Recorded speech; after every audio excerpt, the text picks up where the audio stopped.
এছএনএছ অসমৰ তৰফৰ পৰা মই দীপাঞ্জলি দাসে আপোনালোক সকলোকে স্বাগতম জনাইছো।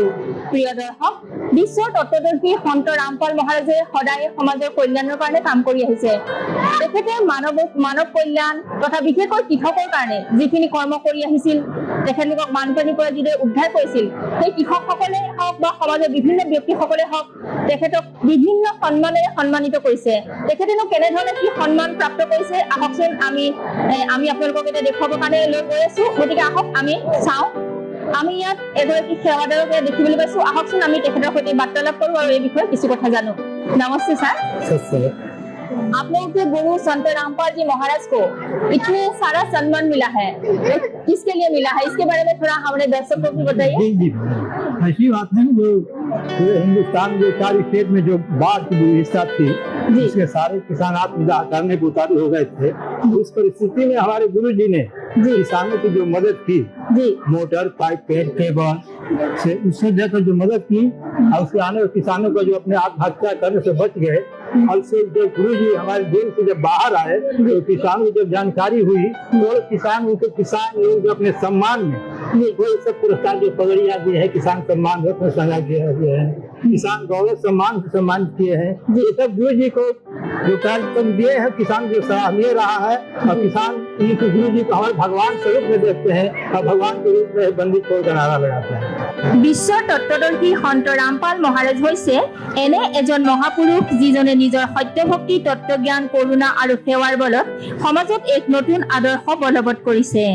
এই মহান সন্তজনৰ তত্ত্বাৱধানত তেখেতৰ সকলো সতলোক আশ্ৰমে কৰা বিস্ময়কৰ সমাজ কল্যাণমূলক কৰ্মই সমাজখনক সোণালী ভৱিষ্যতৰ এক নতুন আশা দেখুৱাইছে।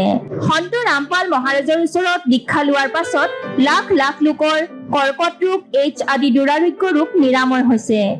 সন্তজনৰ জ্ঞানৰ দ্বাৰা অনুপ্ৰাণিত হৈ তেখেতৰ অনুগামীসকলে লাখ লাখ ইউনিট ৰক্তদান কৰে। সন্তজনে লাখ লাখ ভগ্নী কন্যাৰ যৌতুকমুক্ত বিবাহ কৰোৱাই যৌতুক প্ৰথা নিৰ্মূলৰ চেষ্টা কৰিছে। তেখেতে লাখ লাখ মানুহক ড্ৰাগছ আসক্তিৰ পৰাও মুক্ত কৰাইছে। কোটি কোটি ধ্বংসপ্ৰাপ্ত পৰিয়ালক থান ঠিক লগাইছে। পৰিয়ালৰ সদস্যৰ মাজত মৰম, ভালপোৱা, বুজাবুজি আৰু সন্মান বঢ়াইছে। সন্তজনৰ আশ্ৰমত সমাগমৰ সময়ত বিনামূলীয়া চকু চিকিৎসা আৰু দন্ত চিকিৎসাৰ ব্যৱস্থা কৰা হয়। তেখেতৰ দ্বাৰা পৰিৱেশ সুৰক্ষাৰ উদ্দেশ্যে সময়ে সময়ে বৃহৎ পৰিসৰত বৃক্ষৰোপণ কৰা হয়। সন্তজনে আত্মজনক তাৎক্ষণিক সকাহ দিবলৈ এম্বুলেন্স সেৱাও আৰম্ভ কৰিছে। তেখেতৰ অনুগামীসকলক দেহদানৰ বাবেও সদায় অনুপ্ৰাণিত কৰে, যাতে মানৱতাৰ সেৱা আৰু চিকিৎসাৰ ক্ষেত্ৰত উন্নতি কৰিব পৰা যায়। তেখেতৰ সকলো আশ্ৰমতে সমাগমৰ সময়ত প্ৰতিদিনেই বিনামূলীয়া ধৰ্মভোজৰ আয়োজন কৰা হয়, য'ত জাতি ধৰ্ম বৰ্ণ নিৰ্বিশেষে একেলগে বহি ভোজন কৰে। ইয়াৰ উপৰিও তেখেতে কৃষকসকলৰ কাৰণে যিখিনি কাৰ্য কৰিছে সেয়া সদায়ে চিৰস্মৰণীয় হৈ ৰব।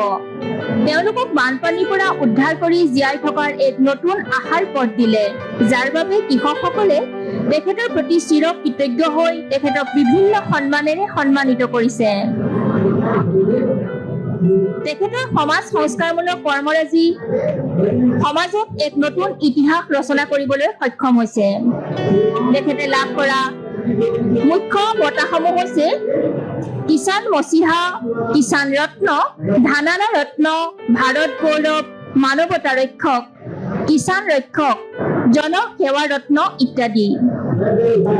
সমাজৰ উন্নতিৰ মূল ভিত্তি হৈছে সেৱা, সচেতনতা আৰু মানৱতাৰ প্ৰতি দায়বদ্ধতা।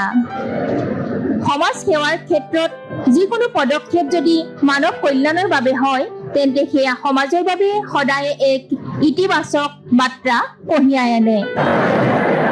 छतरी भी मिला ना? ये गुंबद है ना? हाँ, छतरी है, गुंबद है, छतरी होता है, ये मिला सम्मान मिला। जी जी जी, बहुत बहुत धन्यवाद आपका। প্ৰিয় দৰ্শক, সন্ত ৰামপাল মহাৰাজে ইমানখিনি সন্মান লাভ কৰাৰ কাৰণে, ইমানখিনি সম্বৰ্ধনা, ইমানখিনি সন্মান হয়তো আজিলৈকে কোনো সমাজসেৱক বা কোনো সন্ত বা কোনো মন্ত্ৰীয়ে হয়তো লাভ কৰা আমাৰ দৃষ্টিগোচৰ হোৱা নাই। সঁচাই আমি অভিভূত হৈছো। আমি এছএনএছৰ তৰফৰ পৰা আজি ধানালা ধামত আহি সন্ত ৰামপাল মহাৰাজৰ এই সন্মানসমূহ নিজ চকুৰে চাই সঁচাই অভিভূত হৈছো। সন্ত ৰামপাল মহাৰাজৰ কৰ্মৰাজি নিশ্চয় আমাৰ সমাজৰ বাবে সদায় আদৰ্শ হৈ ৰব।